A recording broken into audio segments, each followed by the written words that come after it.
English premier লিগে এক রোমাঞ্চকর ম্যাচে জয় পেয়েছে ম্যানচেস্টার ইউনাইটেড। আর্সেনালকে ৩-২ গোলে হারিয়ে পয়েন্ট টেবিলের শীর্ষ ৪-এ উঠে এসেছে মাইকেল ক্যারিকের দল। অন্যদিকে লা লিগায় রিয়াল ওভিয়েদোকে ৩-০ গোলে হারিয়েছে বার্সেলোনা।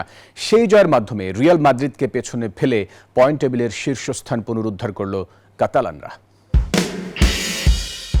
মাইকেল ক্যারিকের ছোঁয়ায় যেন প্রাণ ফিরে পেয়েছে ম্যানচেস্টার ইউনাইটেড। আগের ম্যাচে ম্যান সিটিকে ২-০ গোলে হারিয়ে আত্মবিশ্বাস ফিরে পেয়েছিল রেড ডেভিলরা। রোববার রাতে ৫ গোলের থ্রিলারে আর্সেনালকে হারিয়ে জয়ের ধারা বজায় রাখল মাইকেল ক্যারিকের ম্যান ইউনাইটেড।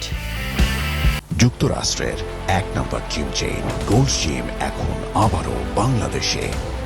বসুন্ধরা আবাসিক এলাকা ও বসুন্ধরা সিটি শপিং মলে। এমিরেটসে ম্যাচের ২৯তম মিনিটে এক গোল হজম করে চাপে পড়ে ম্যান ইউনাইটেড। তবে ৩৭ মিনিটে ব্রায়ান এমবেমোর গোলে সমতায় ফিরে বিরতিতে যায় ক্যারিকের দল। দ্বিতীয়ার্ধের ৫ মিনিটেই পেট্রিকের গোলে লিড নেয় রেড ডেভিলরা।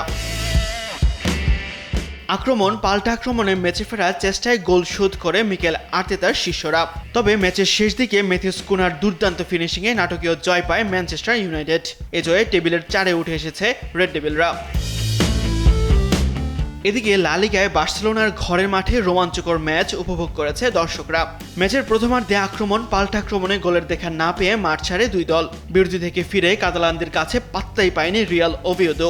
৫২ মিনিটে বার্সার হয়ে প্রথম গোলটি করেন দানি ওলমো। মিনিট ৫ পর ওভিয়েদোর জালে বল পাঠান রাফিনিয়া। ৭৩ মিনিটে ফরওয়ার্ড লামিন ইয়ামালের বাইসাইকেল কিকে সহজ জয় নিশ্চিত হয় কাতালানদের। তাসবিহ শাওরন, নিউজ 24।